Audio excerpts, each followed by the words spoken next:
Allez, on revient pour la suite. On parlait du Bénin, l'opposition qui se divise avant les législatives de janvier 2023. Germain Pouli avait la parole. Oui, nous parlons donc de ce dauphin. C'est vrai que c'est pas clairement dit, mais avoir l'ascension fulgurante et la promotion dont a bénéficié Joseph Yogbenou de la part de Patrice Talon, on voit qu'il prépare son dauphin. Et ça a été matérialisé ce week-end qui vient de s'achever par le fait qu'ils prennent donc finalement la présidence de l'UP Le Renouveau. Et ce parti qui sortira probablement donc majoritaire des prochaines législatives. Et là, ça lui donne l'aura qu'il faut, ça lui donne le poids politique qu'il faut. Et pendant ce temps, Patrice Talon, il cherche toujours à rester au-dessus de la mêlée. Peut-être qu'il prépare sa retraite, c'est ce que je disais tantôt. S'il s'arrête à ces deux mandats, probablement qu'il prépare donc Joseph Yogbenou pour le succéder. S'il faut un homme de confiance, il lui fait confiance depuis qu'il est là. Et ça a été fait d'abord ministre de la Justice, après président de la Cour constitutionnelle. Et aujourd'hui, chef du parti politique, présidentiable. Généralement, ce sont les chefs de partis politiques qui vont aux élections. Donc, si Talon n'est pas candidat, c'est fort probable que ce sera lui le défunt. Talon prépare-t-il ainsi sa sortie ou sa retraite. Et je crois que c'est bien si il arrive à faire les choses de cette manière. L'essentiel, c'est que le mandat qu'il a entamé se passe bien.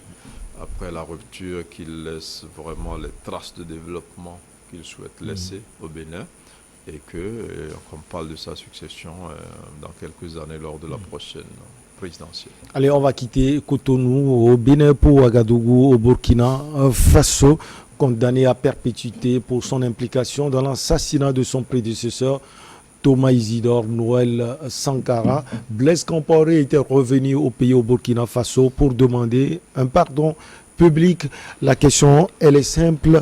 Est-ce que après son mea culpa, Blaise Compaoré doit rentrer au pays sans doute pour apporter quelque chose à ce pays qui souffre tant, surtout sur le plan sécuritaire? On va d'abord donner la parole à Norbert Kouassi. Vous avez la parole. Je connais déjà votre position en tout cas. Non, tu connais ma position, mais ma position ne sera pas tranchée. Vous savez que je suis jamais tendre avec le président Compaoré pour ce qu'il a fait, parce qu'il a assassiné un des grands patriotes, un des panafricanistes avérés, ça veut dire que l'ancien président Isidore Sankara. Il a fait 27 ans au pouvoir, il n'a même pas pu régler ce problème-là, demander pardon au peuple burkinabé, demander même pardon à la famille Sankara. Et le père de Sankara disait toujours qu'il était là, qu'il attendait Blaise. Et pendant 27 ans, Blaise n'est pas venu le voir. Pourtant, le vieux est toujours à Ouaga. Vous voyez que monsieur Blaise Compaoré n'a pas été bien, mais nous sommes tous en famille. Et l'Afrique, c'est une famille. Nous n'allons pas vivre comme les Occidentaux, qui ne connaissent même pas les frères et sœurs, même les cousins.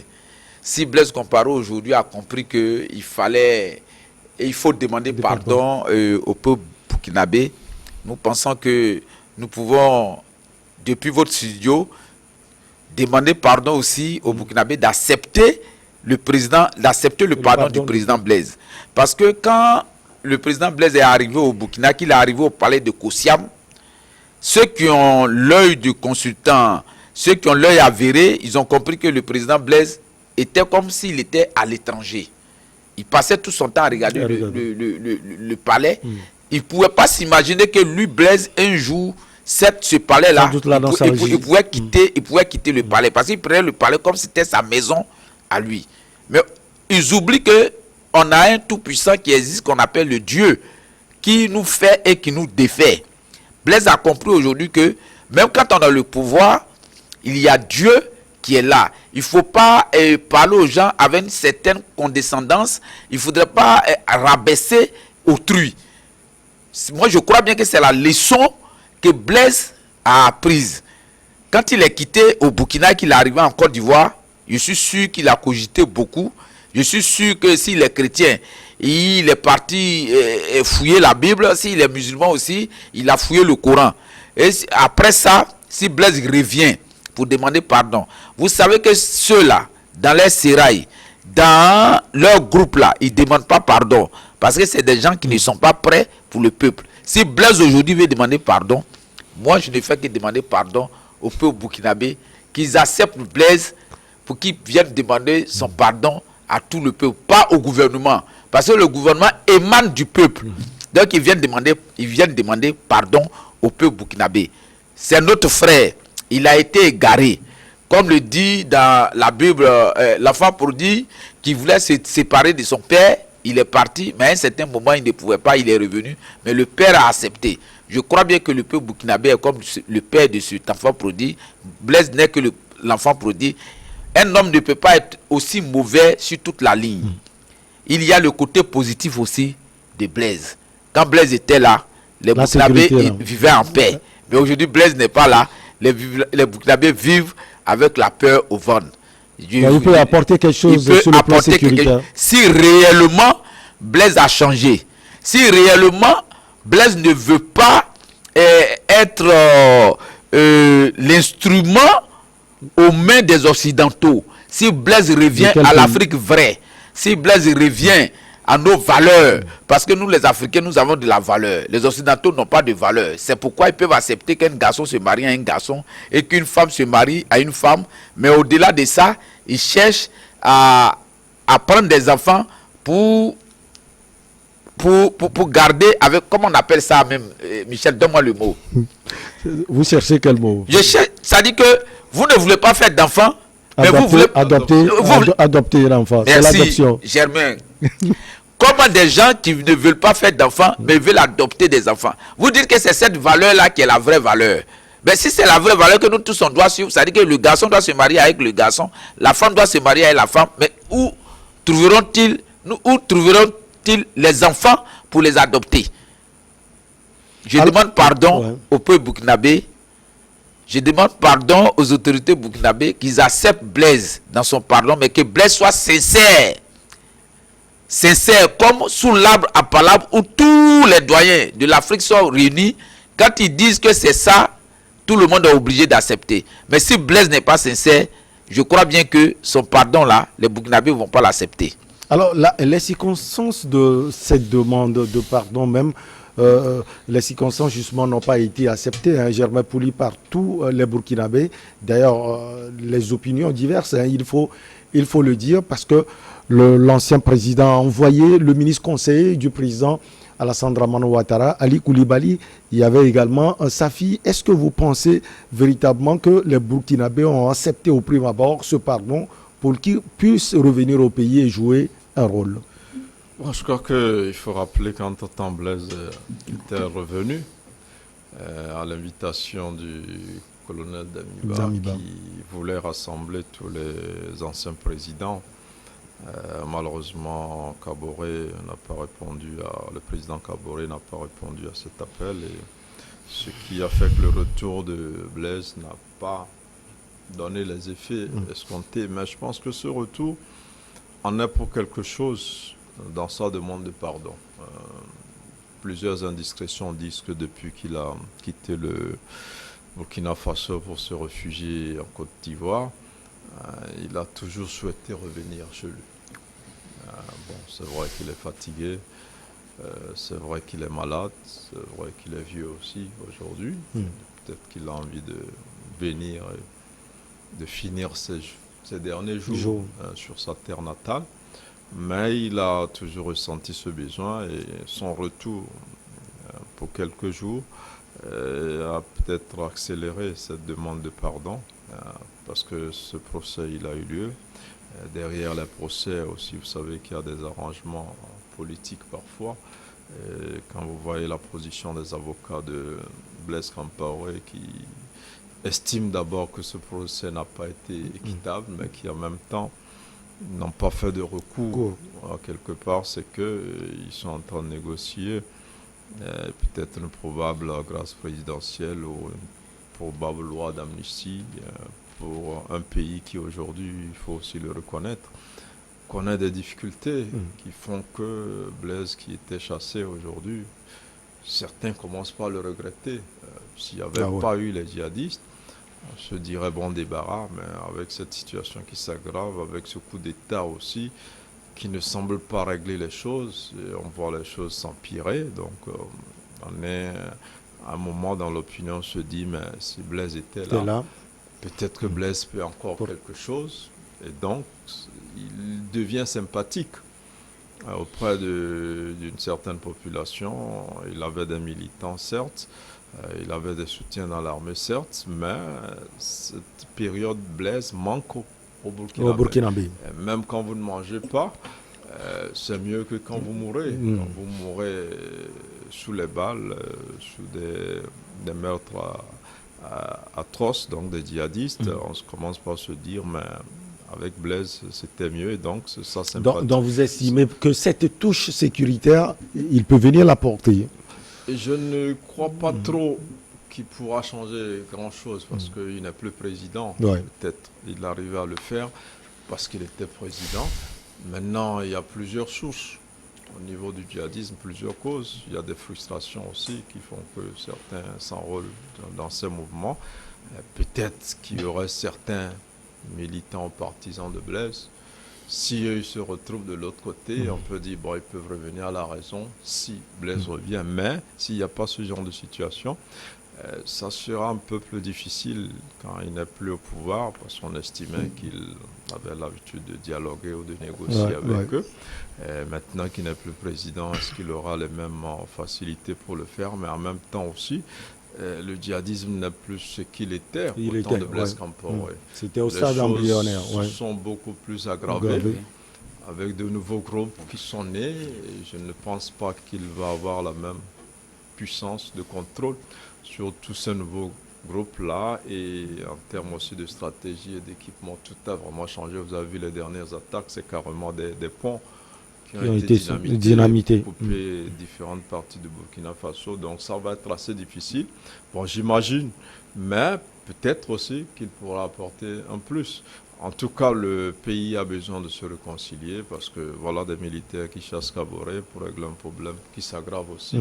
C'est pas réglé, donc c'est carrément un désordre. Et en ce moment, les Burkinabés se cherchent. Et si l'arrivée de Blaise peut recoller quelques morceaux, ça peut aussi remobiliser la population pour une lutte beaucoup plus en coalition, parce qu'aujourd'hui dans le pays, qu'est-ce qu'on recherche? C'est faire un front commun contre l'ennemi. Mais quand la population est divisée et que certains disent bon, vous avez pris le pouvoir, c'est à vous de régler le problème, ça ne marche pas. Tous les dirigeants aujourd'hui ont besoin d'avoir toutes les composantes de la société, y compris au sein des oppositions, parce que ce n'est plus une affaire du pouvoir, c'est une affaire de tous les pays. Donc son arrivée peut remobiliser certains Burkinabés qui peut-être observaient beaucoup plus les choses en se disant vous avez chassé Blaise, vous avez créé une situation, il faut la régler. Bon, sous cet angle-là, on peut dire que son arrivée peut changer quelque chose dans la lutte et dans la réorganisation des Burkinabés pour mieux faire face au djihadisme. Le pardon, vous l'acceptez, Corneille Norbert Kouassi, vous connaissez ce pays également. Alors sur le plan sécuritaire, comme Germain l'a dit tout à l'heure, il y a des touches Blaise Compaoré, même si le terrorisme a véritablement pris de l'ampleur, si on peut le dire. Est-ce que vous pensez également que s'il arrive, il peut apporter quelque chose par ses réseaux? Non, moi je crois bien que le président Blaise ne peut plus apporter quelque chose tel que Germain l'a dit, parce que toute la politique sécuritaire du président Blaise et la politique sécuritaire du président du Mali, qui a été débarqué par... Ibeka, vous voulez dire? Pas Ibeka. Amadi Toumani Touré était basé sur la politique du président, sur la politique du président le Libyen Kadhafi. C'est Kadhafi qui sécurisait toute cette zone, parce que la zone sahélienne était plus proche de la Libye. Et la Libye, quand même, tout le monde sait que c'est un grand poids dans la politique économique, sociale de l'Afrique. Donc, le président Kadhafi, quand même, apportait de l'aide au président burkinabé et au président malien. Mais après la chute, l'assassinat du président libyen Kadhafi, vous pensez que c'était plus facile, c'était un peu comme si on mettait du coteau dans du beurre qui était au soleil. Le président Blaise, même si le président Blaise était encore président, ce serait difficile pour le président Blaise. Parce que ne voyons pas le djihadisme et le terrorisme au premier niveau. C'est le premier niveau que le commun des mortels voit. Mais pour les géopoliticiens, les analystes politiques, nous savons que quand nous regardons au deuxième niveau, même si Blaise était là, parce que les djihadistes dont on parle, le djihadisme a commencé dans le Moyen-Orient. Leurs objectifs sont différents aujourd'hui des objectifs des djihadistes du Sahel. Mais qui bloquait ces djihadistes-là? C'était Kadhafi. Parce que, un, il avait les moyens financiers. Deux, il avait une armée redoutable qui pouvait gérer ces gens-là en amont. Pour que le djihadisme arrive même en Libye et que ça arrive au Sahel, il a fallu que les gens détruisent le pouvoir de Saddam Hussein. Au moment où Saddam Hussein était en train de lutter contre ces djihadistes-là, en ce moment, il n'avait pas le mot il n'avait pas le nom djihadiste. Mais c'est des gens, c'est des islamistes qui voulaient emmerder les gens. Et le président Saddam Hussein avait pris des mesures coercitives pour les anéantir. Mais les Occidentaux ont trouvé que Saddam avait tué une partie de son peuple. Parce qu'ils sont dans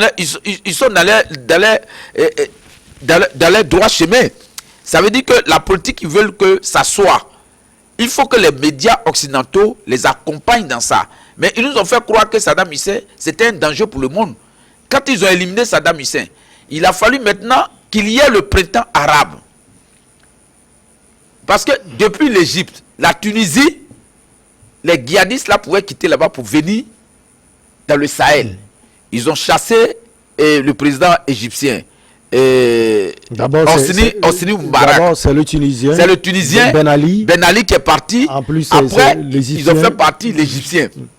Mais les Africains n'ont pas compris parce qu'ils pensent que c'est trop loin de nous. Si le président égyptien va, bon, de toutes les façons, il est très loin de nous.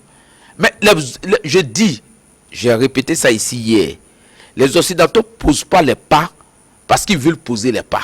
Quand ils veulent te faire du mal, ils commencent par ton ami qui se trouve en Côte d'Ivoire. Vous êtes au Togo ici, mais ils commencent par ton ami qui est en Côte d'Ivoire, qui est un soutien pour toi. Quand on le fragilise, pour te fragiliser, c'est plus facile. Et c'est ce qu'ils ont fait. Mais je dis que si aujourd'hui, le président Blaise vient, il n'a plus ce soutien-là. Il ne peut pas. Mais pour moi, c'est un Burkinabé. Pour moi, quand vous avez vu Blaise, on sent que Blaise aime son pays. Même si par moment il a été inféodé, si par moment il a été vassalisé, de toutes les façons, c'est de la manière dont tu viens au pouvoir, c'est de la même manière que tu te comportes. Donc, pour moi, c'est une erreur humaine, on peut pardonner à Blaise. Alors, on a vu son récent retour au pays, il y a eu ses partisans qui étaient très contents. Loin, on a vu également ces dictateurs qui n'étaient pas contents. Concrètement, s'il revient au pays, qu'est-ce que ça peut faire au Burkina Faso profond? Non, vous savez, il n'y a jamais eu unanimité. Aujourd'hui, les militaires qui sont là, ce n'est pas tout le monde qui les soutient. Vous verrez que Kaboré n'a pas voulu contribuer, malgré sa libération. Il n'a pas voulu venir les aider à régler le problème. Il se fait prendre en otage en disant que ces militants l'empêchaient d'aller à la rencontre. Donc, il n'y aura jamais d'unanimité. Ces partisans disent, ben, vous avez chassé Kaboré, on vous laisse régler le problème. Donc, Blaise arrivera. D'abord, il a plus soin de demander pardon à la famille de Sankara. Ce qui est important, c'est d'obtenir ce pardon-là d'abord. Parce qu'avant de faire du mal à la nation burkinabé, il a fait du mal à une famille, donc à une veuve, à ses enfants. Et après, c'est que sur le plan politique aussi, il y a de ces moments, bon, ça comparé à ce qui s'est passé en Afrique du Sud, il n'y a pas une grande comparaison, mais là aussi, les Blancs ont été pardonnés après l'apartheid. Donc c'est dire que tout ce qui arrive comme infraction politique, après, il faut solder le passé. Et quand vous êtes dirigeant, vous êtes obligé de recoller les morceaux après ce genre de drame. Et le colonel Damiba, qui a été un des soldats de Blaise, qui a fait un de ses régiments, sait que le Burkina a besoin de cela.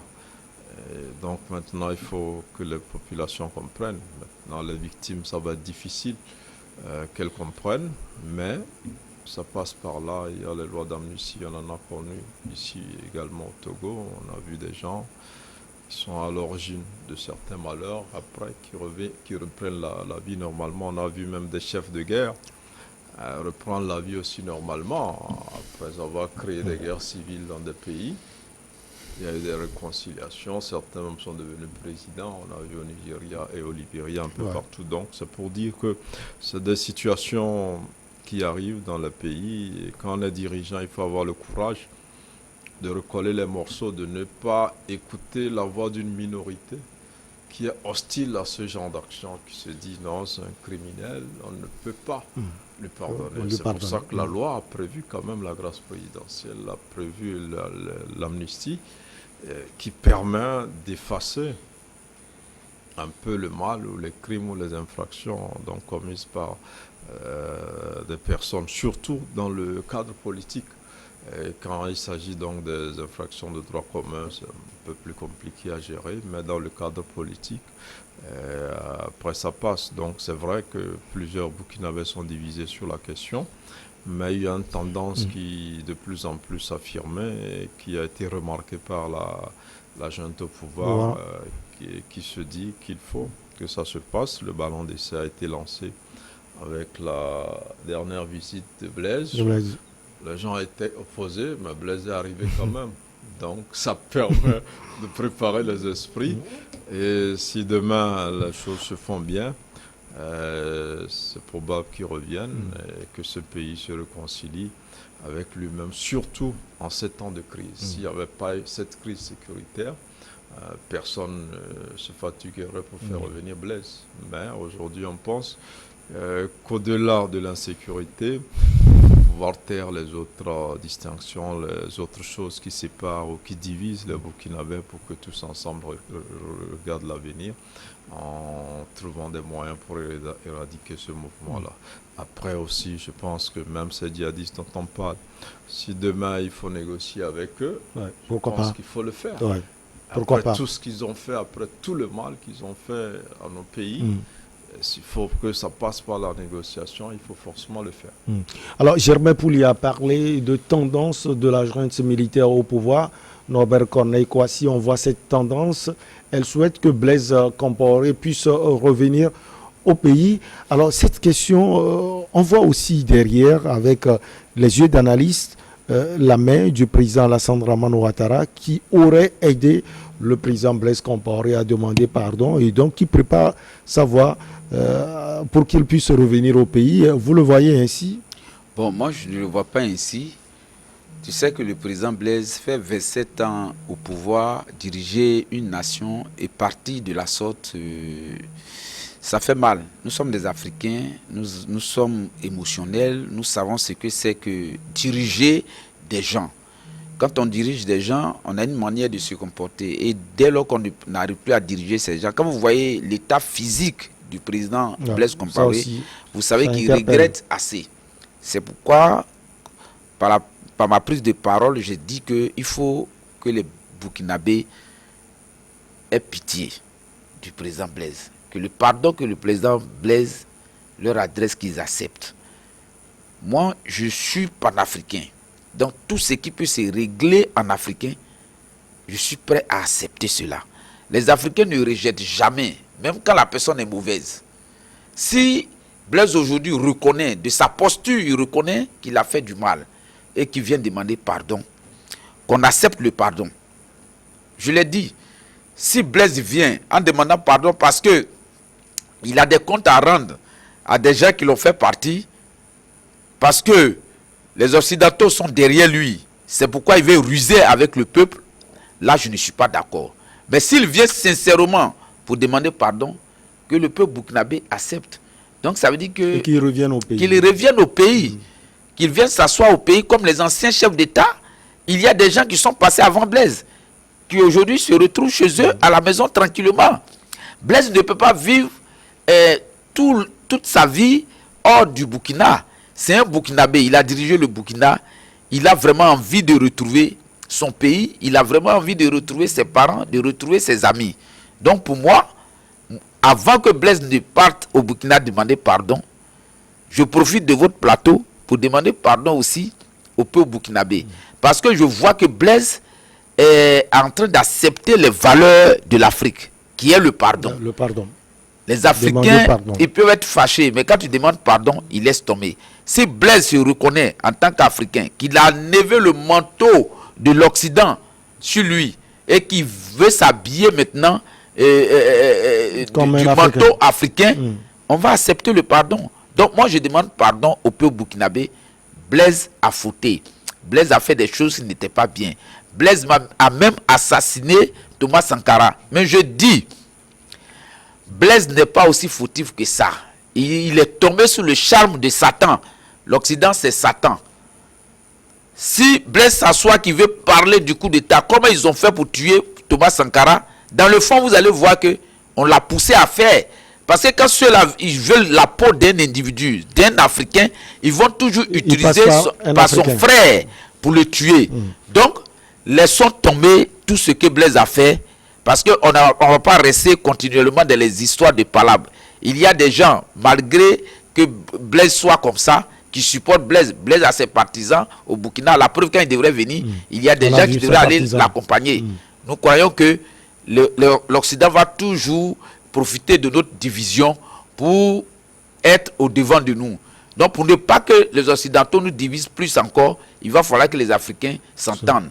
Quand quelqu'un a fait du mal et qu'il sait qu'on l'a pardonné, vous allez comprendre que cette personne va changer au fur et à mesure. Allez, on marque la pause pour le journal et on revient pour la suite. Tu crois que Dieu l'a dit?